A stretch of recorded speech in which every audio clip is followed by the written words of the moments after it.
Hey, good morning, South Park. How you guys doing? Hey, listen, today is Thursday, September the 18th. It's a Thursday. On September the 19th, which is Friday, you're going to have a quiz. Now, your quiz is going to be in the LGI. I'll have both first period and second period together. I'll have 5 and 6 together, and I'll have 7 and 9 together. So you will have 2 periods to take this test. So no one can say they're not going to have enough time. No one can say, oh, I didn't have enough time. You're going to have 2 periods back to back to complete the test. Now, there's 30 questions, so there might be a little bit more than used to at the elementary, but keep in mind you're in a new building now and you have to mature. Now, when we're in the LGI, the test will be up on a big board, and I'll be reading each individual question. So if you have a problem with reading or if you struggle with reading, I'll be reading the question out loud, and all you have to do is fill in the answer. Does everybody understand? Hopefully, yes.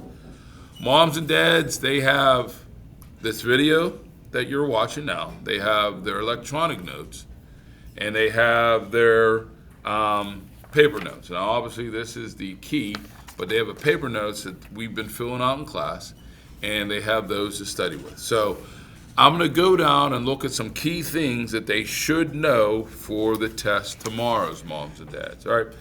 One thing they should know is how many possible emergencies there can be in the state of Pennsylvania. Actually, moms and dads, I should say the Commonwealth in Pennsylvania. There's not 1, there's not 2, there's not 20. The exact number is 10. They have to know how many types of emergencies there are in the Commonwealth of Pennsylvania. The next thing they should definitely know is what is the most common disaster in Pennsylvania? Let me see if I can fix that typo right there. There it is. In Pennsylvania. The most common natural disaster in Pennsylvania, obviously, is flooding. All right. They need to know that if there's 2 ways that floods can happen. They can happen after a heavy rain, or if there's a heavy snow and it gets warm real quick and all the snow melts. So 2 ways that floods happen. Know that flooding is the most common natural disaster in Pennsylvania. Also, you need to know that flash floods can happen very quickly, all right? Also know that the reason why most people die in fires, and it seems like there's been a lot of fires not only in South Park but in southwest Pennsylvania lately. Most reason people die in fires is because they breathe in smoke, and we talked about smoke inhalation, so make sure you know that. Winter storms are known as deceptive killers. All right, they're deceptive killers because they cause other situations where people might lose their lives. All right. Everyone should know this, moms and dads. We talked about hunting. We talked about Stiller games, pick games. When you have hyperthermia, your body temperature is lowering. So your heart, your brain and your heart restrict the blood flow to your extremities, your fingers, your ears, and your toes to try to keep the mass of your body warm.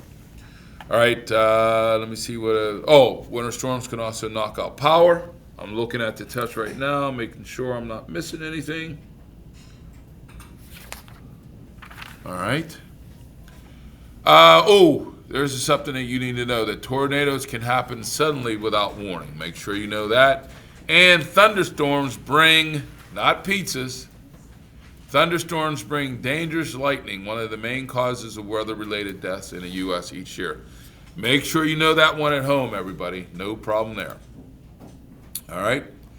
Obviously, you can tell that I'm a little stuffy. We're talking about the flu and pandemics.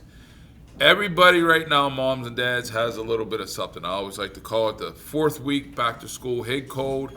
Everyone's nose is stuffy. Everyone's got a little bit of a cough. And we talked about the ways that they spread is by people coughing or sneezing, or they're touching surfaces like doorknobs, elevator buttons, water fountains. Also, moms and dads, just for the record, I tell your daughters and your sons before they go to lunch every day to wash their hands, and I don't think they're doing a very good job at it. But I make sure I tell them that all the time. This is one. Hazardous materials always end up with a whole bunch of crazy answers. Chemicals, liquids, and gases. Those are the three that I will accept. Nothing else. Chemicals, liquids, and gases. If you start listing chemicals, I'm just going to put that in a category. Make sure you know chemicals, liquids, and gases.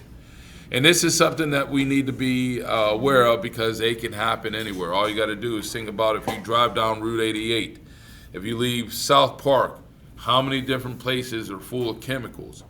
You have the Cohen gas station. You have over in South Park, you have the water filtration plant. Behind Sheets, there's that railroad. There's a Pittsburgh Lake Erie Railroad that's always taking chemical cars up and down the rail lines. You got to know how to be prepared for each one.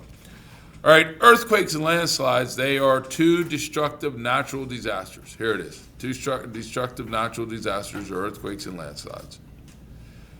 Earthquake is obviously a sudden shaking of the land. Very important. Landslides happen in all 50 states. Everybody know this. The four causes of landslides are storms, fires, earthquakes, and construction. Storms, fires, earthquakes, and construction. Now, in your notes, you might have man-made construction, but construction on this. I'm going to pause 1 second. I'm just going to run and go grab some water because I'm draining here. I'll be back in 30 seconds.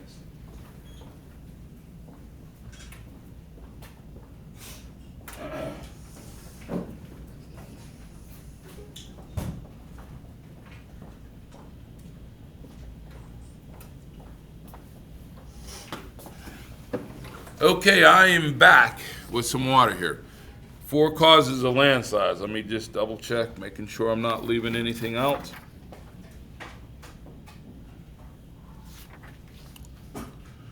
Nuclear threats. Make sure moms and dads that they know nuclear power plants, they create power or electricity. I will accept power or electricity. Do not give me energy, either electricity or power. Do not give me energy. And they're obviously a threat because they can release radiation. Now, moms and dads, if you look at their notes, we talked about 3 Mile Island. Some people might be as old as I am. I'm sure the majority of people are younger. But I remember 3 Mile Island, which was a nuclear power plant outside of Harrisburg when they had a situation.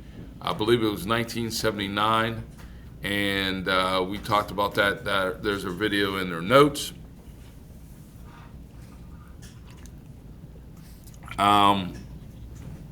Another emergency that we have to worry about, and we all had fun saying damn, and I said as long as you say failures after it, no big deal. But there is a report there are a lot of dams that are in some serious jeopardy, and we talked about that.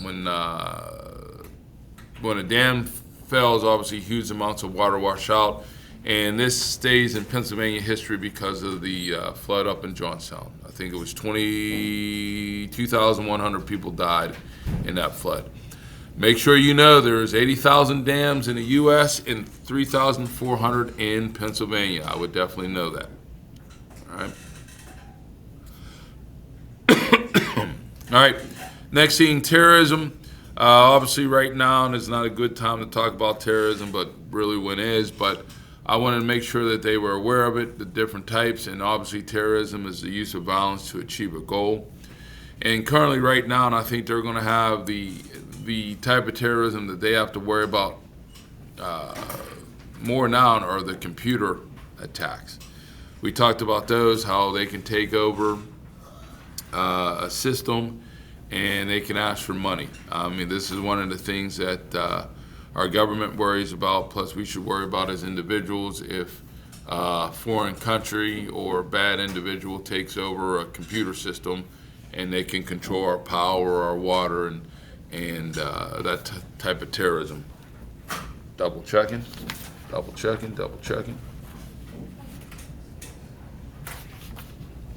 Okay, be prepared at home. Now, moms and dads, we talked about one day, if there is a house fire, if you had your family of 4, all split up and go in different directions. We talked about if that was my family and I had either Mitchell and Aubrey in the house, me as a father would run back into the house to try to save them. Even though Mitchell and Aubrey was outside the house, we talked about the importance of having a meeting place.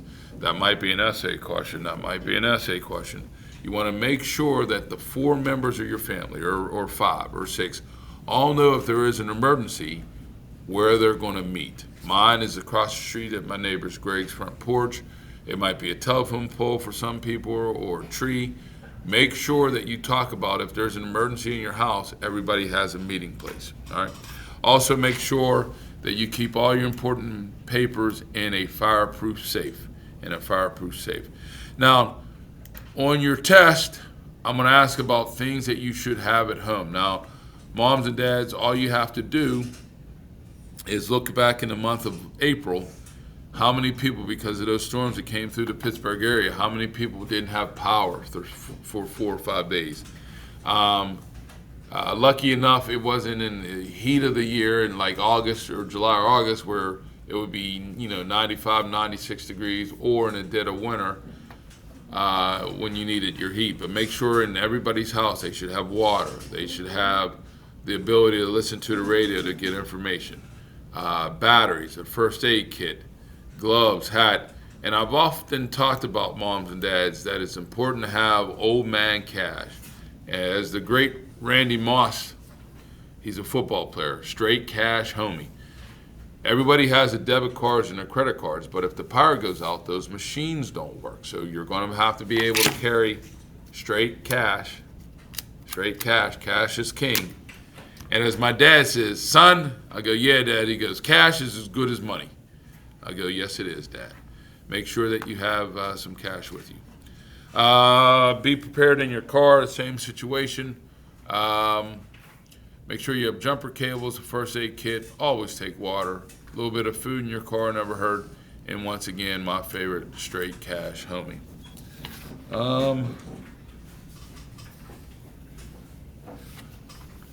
Another thing that we looked at school, you want to make sure you pay attention to your fire drills and your fire alarms, and make sure you know where your exits are. I will take care of them.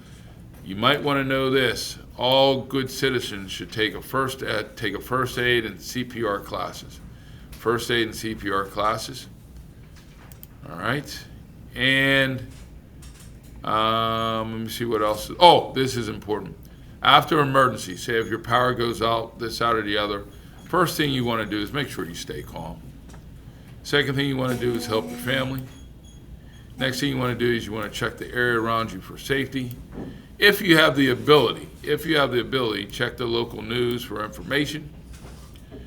If there is someone is injured, you want to wash out the cuts and put first aid cream on them. And also, if your power goes out, we talked about this at length, keep your refrigerator and freezer doors closed. They'll stay cold as soon as you open them. That hot air comes in, the cold air leaves, and your refrigerator or freezer starts warming up. You want to make sure that you keep those doors closed. And last but not least, things that you want to have in a fireproof safe. You want to have recent photos of your family. So if someone's missing, you can go to the first responders and give them a picture of who's ever missing. You want to make sure you have copies of your old insurance cards. You want to have, I know moms and dads, we all know this, you want to make sure you have your birth certificate for yourselves and for your children. Moms and dads, if you don't know, I always keep old driver's licenses when we go to the beach, when I go swimming out in the ocean or in the lake. If something tragic would happen to me, I have ID and someone will be able to find me, or at least identify me and get me back to my family. Make sure you have your bank account numbers, because if you don't have ID, if you go to PNC or First National, whatever your bank is, you got to prove to them who you are. You should have an ID, and if you don't have your license, how are you going to prove to the bank who you are? And always keep a little bit of cash in your safe. So we're going to be taking a test tomorrow. It should be fairly straightforward and simple. No one should not know what not to study for, because we are prepared, moms and dads. 30 questions. Each question is worth 5 points. so it's worth 150 points. Now, we build up some easy points so that I have a bank, so if they do poorly, they won't destroy their grade. But keep in mind, we've gone over this time and time again. And then next week, we'll start doing a little bit of fun activities, doing a little bit of experiments. But I wanted everybody to start with this, to learn how to take notes, focus, learn how to become a good listener, good note taker, learn how to understand information, and see what information is important. All right? So listen, everyone, good luck. If you have any questions, see me before your test tomorrow. And as always, go Eagles. Hey, wash your hands. Stay healthy. Bye-bye.